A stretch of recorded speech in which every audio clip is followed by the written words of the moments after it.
नमस्कार, स्वागत है आपका दिल्ली एनसीआर दिन भर में आपके साथ मैं हूं मुकेश गुप्ता। राज्यसभा से पीएम मोदी ने क्या दिया किसानों को संदेश, दिल्ली के लोगों की जेब पर क्यों पड़ रही है महंगाई की मार और राजधानी के किस इलाके में महिला की लाश मिलने से मचा हड़कंप, ये तमाम खबरें हम आपको दिखाएंगे विस्तार से। लेकिन सबसे पहले एक नजर डाल लेते हैं अभी तक की हेडलाइंस पर। पीएम मोदी की राज्यसभा में अपील, एमएसपी था और रहेगा, खत्म कीजिए आंदोलन, विपक्ष पर भी बोला हमला। किसान नेता राकेश टिकैत ने संसद में पीएम मोदी का भाषण खत्म होते ही दिया जवाब, एमएसपी पर कानून की मांग दोहराई, पीएम से भी पूछे कई सवाल। दिल्ली में आम आदमी की जेब पर बढ़ा महंगाई का बोझ, महंगी हुई सब्जियां, आलू प्याज के दामों में 2.5 गुना तक बढ़ोतरी। सफदरजंग अस्पताल में सभी तरह की स्वास्थ्य सुविधाएं हुई अनलॉक, 10 महीनों बाद सुपर स्पेशलिटी ब्लॉक में नॉन कोविड मरीजों का इलाज आज से शुरू। और राजधानी के राजा पार्क में महिला की लाश मिलने से मचा हड़कंप, रेप के बाद हत्या का शक। अब खबरें विस्तार से। देश में चल रहे कृषि आंदोलन के बीच प्रधानमंत्री नरेंद्र मोदी ने आज राज्यसभा में सांसदों को संबोधित किया। पीएम मोदी ने अपने संबोधन में साफ तौर पर कहा है कि एमएसपी थी और आगे भी एमएसपी जारी रहेगी। इतना ही नहीं, पीएम मोदी ने अपने संबोधन में विपक्ष को भी आड़े हाथों लेते हुए कहा कि कई नेता किसानों को बरगलाने का काम कर रहे हैं। आइए आपको सुनवाते हैं कि आज पीएम मोदी के इस भाषण में क्या कुछ खास रहा। हमारे कृषि क्षेत्र में समस्याएं हैं, कोई ये तो मना नहीं कर सकता है समस्याएं नहीं है, लेकिन समस्याओं का समाधान हम सबको मिलकर के करना होगा। और मैं मानता हूं कि अब समय ज्यादा इंतजार नहीं करेगा। हमारे राम गोपाल जी ने बहुत ही अच्छी बात कही कि उन्होंने कहा कि कोरोना लॉकडाउन में भी हमारे किसानों ने रिकॉर्ड उत्पादन किया। सरकार ने भी बीज, खाद, सारी चीजें कोरोना काल में भी पहुंचाने में कोई कमी नहीं होने दी, कोई संकट नहीं आने दिया, और उसका सामूहिक परिणाम मिला कि देश के पास यह भंडार भरा रहा। उपज की रिकॉर्ड खरीदी भी इस कोरोना काल में ही हुई। तो मैं समझता हूं कि हमने नए नए उपाय खोज करके आगे बढ़ना होगा। और जैसा मैंने कहा, कोई भी हम कई कानून है, हर कानून में 2 साल 5 साल के बाद, कभी 2 महीने 2-3 महीने के बाद सुधार करते ही करते हैं। हम कोई स्टैटिक अवस्था में जीने वाले लोग थोड़े हैं जी। जब अच्छे सुझाव आते हैं तो अच्छे सुधार भी आते हैं, और सरकार भी अच्छे सुझावों को, और सिर्फ हमारी नहीं, हर सरकार ने अच्छे सुझावों को स्वीकार किया। यही तो लोकतंत्र की परंपरा है। और इसलिए अच्छा करने के लिए अच्छे सुझावों के साथ, अच्छे सुधारों की तैयारी के साथ हम सबको आगे बढ़ना चाहिए। मैं आप सबको निमंत्रण देता हूं, आइए हम देश को आगे ले जाने के लिए, कृषि क्षेत्र की समस्याओं का समाधान करने के लिए आंदोलनकारियों को समझाते हुए हमने देश को आगे ले जाना होगा। हो सकता है कि शायद आज नहीं तो कल जो भी यहां होगा, किसी न किसी को यह काम करना ही पड़ेगा। आज मैंने किया है, गालियां मेरे खाते में जाने दो, लेकिन इस अच्छा करने में आप जुड़ जाओ। बुरा हो मेरे खाते में, अच्छा हो आपके खाते में, आओ मिलकर के चले।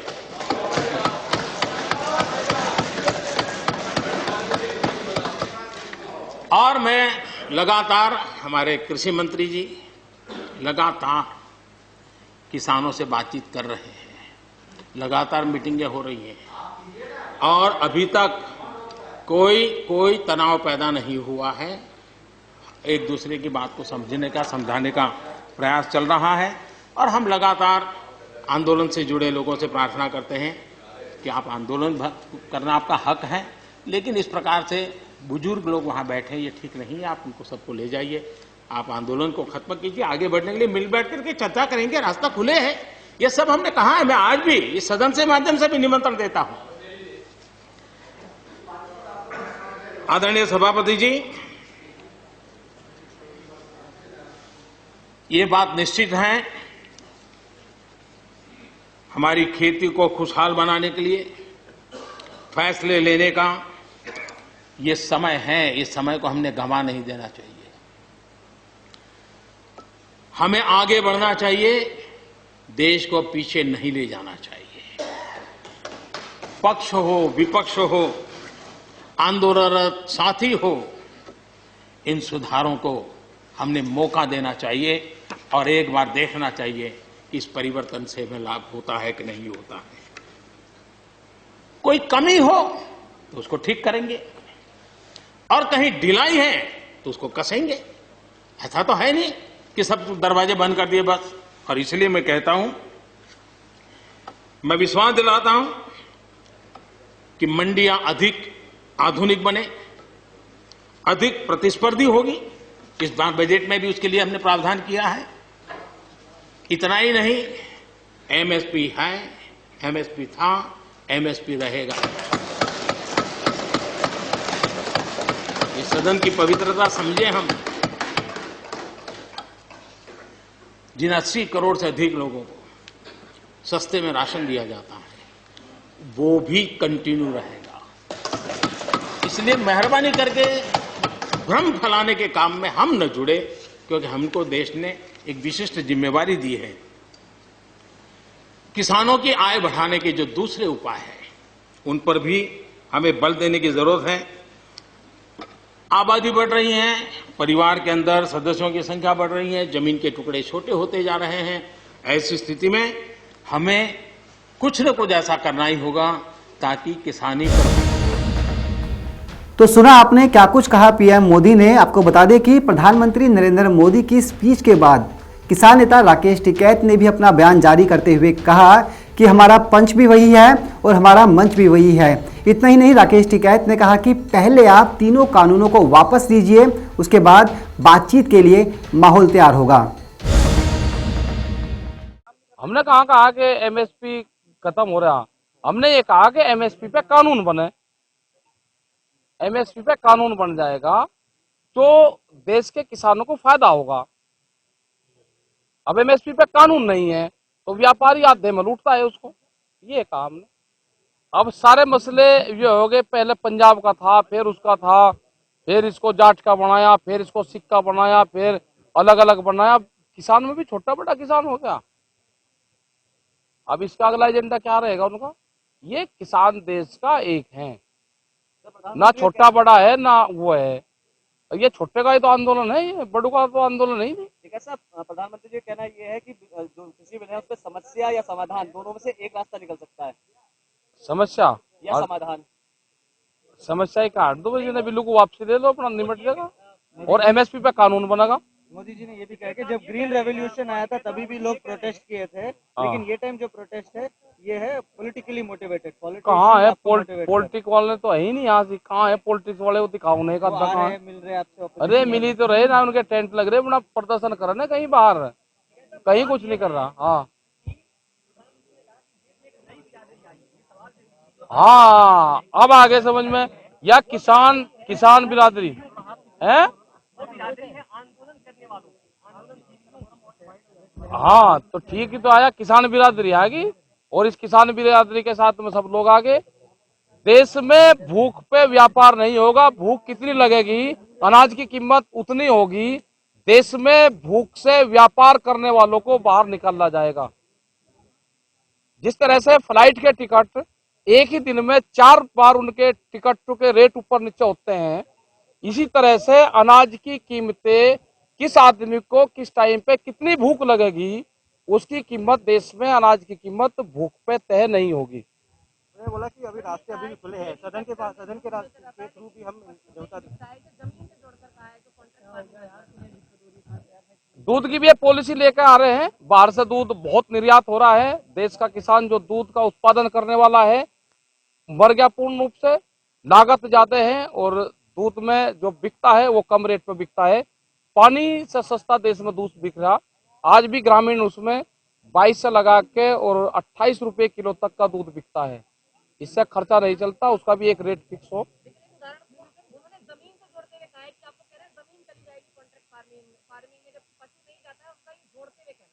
पशु की बहुत संख्या घट गई है देश में। टर्की जैसे देश के हालात होंगे, दूध बाहर से निर्यात होगा, पशु में कटान में जाएंगे, जमीनें बर्बाद होगी। पशु नहीं होगा तो जमीन नहीं रहेगी। तो पूर्ण रूप से यह है कि जो टर्की के हालात है वो यहाँ पे नहीं होने देंगे। वहाँ पे आज एक भी पशु नहीं है।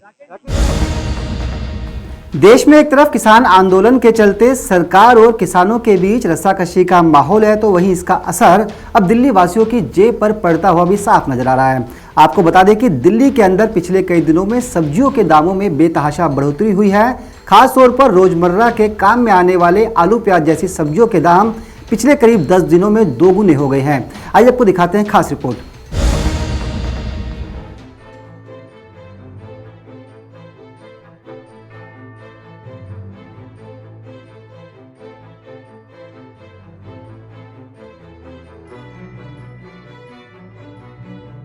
राजधानी दिल्ली में सब्जियां फिर महंगी होने लगी हैं। इस बार प्याज और आलू महंगा हुआ है। पिछले 15 दिनों से कीमतों में बेतहाशा उछाल देखने को मिला है। आलम यह है कि पिछले 15 दिनों में प्याज की कीमतें प्रति किलो 2.5 गुना तक बढ़ गई है।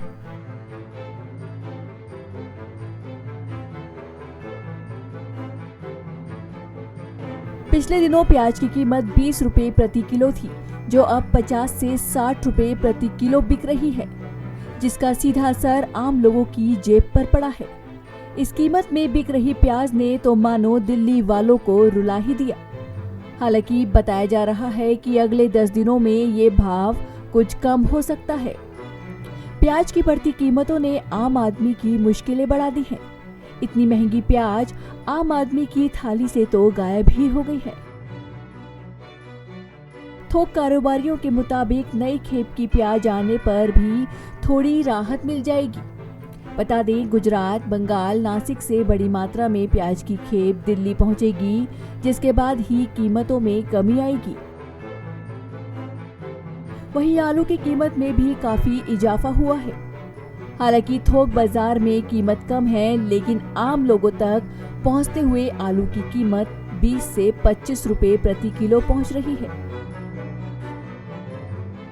वहीं दूसरी हरी सब्जियों के भी दाम काफी बढ़ गए हैं। जी हां, आलू प्याज के साथ ही मटर, गोभी, मूली, गाजर का भाव भी फुटकर बाजार में कम नहीं हो रहा है। मौसम में बदलाव के दौरान इन सब्जियों की कीमत कम हो जाती है, लेकिन इस बार ऐसा नहीं हुआ है और कीमत बरकरार है, जिसका सीधा असर दिल्ली वालों की जेब पर पड़ रहा है। Bureau report, Navodaya times, Delhi. Delhi में कोरोना वायरस का खतरा धीरे धीरे कम होने लगा है। इसी को ध्यान में रखते हुए दिल्ली के सफदरजंग अस्पताल के सुपर स्पेशलिटी ब्लॉक में हार्ट, न्यूरो, यूरोलॉजी सहित कई अहम बीमारियों की ओपीडी आज से शुरू हो गई है। साफ तौर पर इसे दिल्ली के लोगों को फायदा होता हुआ नजर आएगा।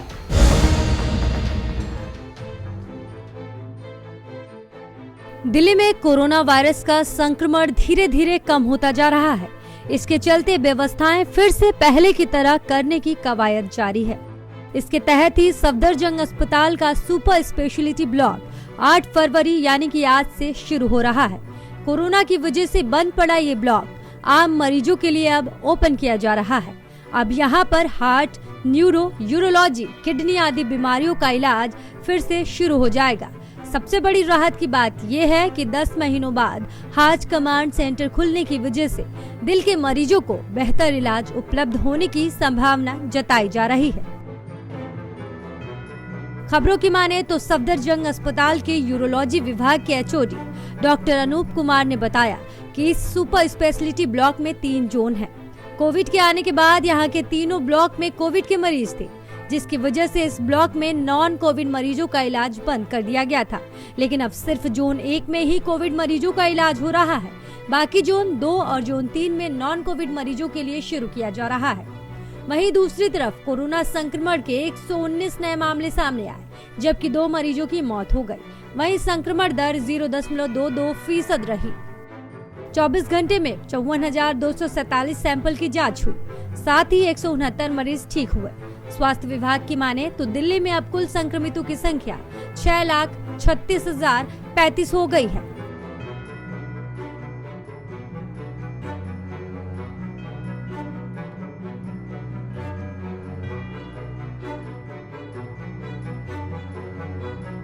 इनमें से 6,24,044 लोग स्वस्थ हो चुके हैं। वहीं अब तक कुल 10,869 लोगों की मौत हो चुकी है। मरीज के ठीक होने की दर अब बढ़कर कोरोना से रिकवरी दर 98.11% हो गई, जबकि मृत्यु दर 1.71% है। फिलहाल सक्रिय मरीजों की संख्या 1112 है। इनमें से 511 मरीज अस्पताल में भर्ती हैं। 15 मरीज कोविड केयर सेंटर और 2 मरीज कोविड हेल्थ सेंटर में भर्ती हैं। वहीं 465 मरीजों का होम आइसोलेशन में इलाज चल रहा है। दिल्ली में अब तक कुल 1,11,00,000 लोगों की जांच हो चुकी है। इसके साथ ही कंटेनमेंट जोन की संख्या भी लगातार घट रही है और अब ये 969 रह गई है। ब्यूरो रिपोर्ट, नवोदय टाइम्स, नई दिल्ली।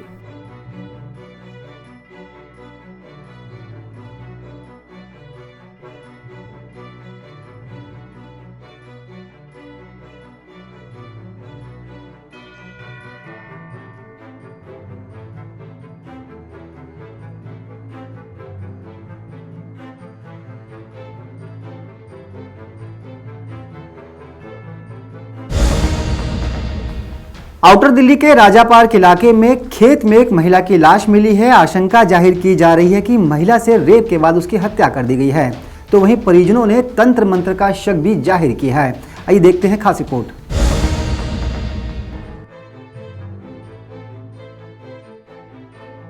देश की राजधानी दिल्ली के राजा पार्क थाने इलाके में एक महिला की लाश मिलने से आसपास के इलाकों में सनसनी फैल गई।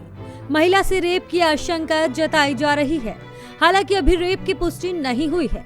खबरों की माने तो मृतक महिला की उम्र 32 से 35 साल के बीच बताई जा रही है, जो कि राजा पार्क थाना इलाके के मंगोलपुरी यू ब्लॉक की रहने वाली थी। महिला के पति का कहना है कि वो शनिवार रात 10 बजे के करीब पूजा करने के लिए घर से निकली थी, लेकिन देर रात उसके वापस ना लौटने पर पति ने ढूंढा, फिर सुबह परिजनों को गायब होने की जानकारी दी। रविवार को मृतक महिला को ढूंढने के दौरान सुल्तानपुर माजरा गांव से सटे सुनसान इलाके में महिला का शव मिला, जिसके बाद मामले की सूचना पर जांच के लिए राजा पार्क थाना SHO और तमाम पुलिसकर्मी मौके पर पहुंचे। सर, हमारे पास 10 बज के 11 मिनट में फ़ोन आया था। मैं फ़ोन किया था, घर पे बात हुई। बात होने के बाद वो पूछी हमसे कब तक आना है। हम बोले हैं कि 10-15 मिनट में आ रहे हैं। उसके बाद हम चौंपे घर पे 10:30 बजे के बाद। वहाँ चौंकने के बाद मैं बच्चे से अपना पूछा, कपड़ा वपड़ा खोल के बैठे। उसके बाद बच्चे से पूछे कि मम्मी तुम्हारी कहाँ है। तो वो बोली, मेरी बेटी भी बोली, बेटा भी बोला कि अभी मम्मी गई है 5-7 मिनट पहले, बोली है कि 5-10 मिनट में आ रही हूँ। अच्छा, उस समय यही इतना बात करके हम लोग बैठ गए। हम थे, हमारे एक सारू भाई हैं, वो थे, दोनों आदमी बैठे हुए थे। 11 बज गई तो ये बोले कि 11 बज गई अभी तक नहीं आई। तो बेटी बोली कि नारियल लेकर गई है मम्मी। तो ये चले गए मंदिर। लोग कम से कम पूरे गली का छान मार लिए, इस ब्लॉक तक गए। 2:30 बजे तक समझिए कि हम लोग घूमे। उसमें भी हमारा भाई गया था साइड पे, वो आया, फिर आकर फैक्ट्री भी खोले, फैक्ट्री में सामान भी रखवाए। उसके बाद फिर गया हूँ घर पे। आज आपको सुबह, उसके बाद हम लोग सुबह संजय गांधी अस्पताल में गए थे ढूंढने के लिए। हम लोग हर वार्ड में घूम घूम कर देख रहे थे, जब तक मेरा साला का फ़ोन गया यहाँ से कि डेड बॉडी यहाँ पड़ी हुई है। क्या आपने रात को पुलिस को इत्तला दी थी इस बारे में? नहीं सर, रात में हम नहीं दिए। किसी को शक है, क्या है कुछ? नहीं, शक तो हमारे ऊपर किसी के ऊपर ना। किसी पे? घर में क्या करती थी वाइफ आपकी? घर में ही रहती थी। मौके पर पहुंचे SCP और SHO में क्राइम टीम, फॉरेंसिक टीम समेत FSL जांच टीम को भी मौके पर बुलवाया, जिन्होंने बड़ी ही बारीकी के साथ मौका वारदात पर जांच कर सबूत जुटाने की हर संभव कोशिश की। महिला के पति ने बताया कि महिला पूजा करने के लिए नारियल लेकर निकली थी। घटनास्थल से थोड़ी दूर लगे CCTV में देखने पर पता चलता है कि महिला अकेली ही थी।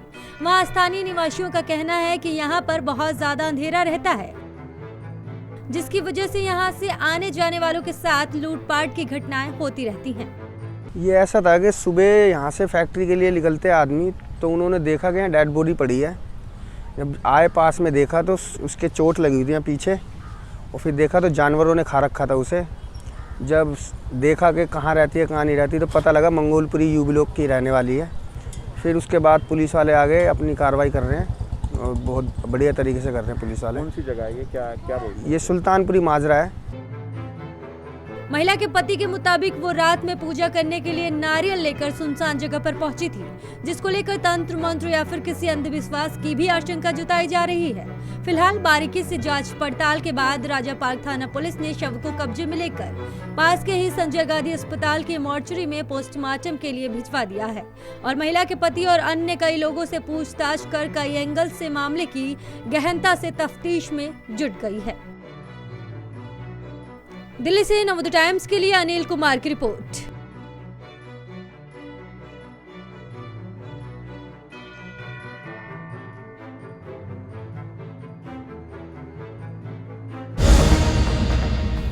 तो ये थी दिल्ली एनसीआर से जुड़ी तमाम वो बड़ी खबरें जिन्हें आपके लिए जानना था बेहद जरूरी। देश दुनिया की ताजा तरीन खबरों के लिए आप जुड़े रहिए नवोदय टाइम्स पंजाब केसरी ग्रुप के साथ। फिलहाल मुझे दीजिए इजाजत, नमस्कार।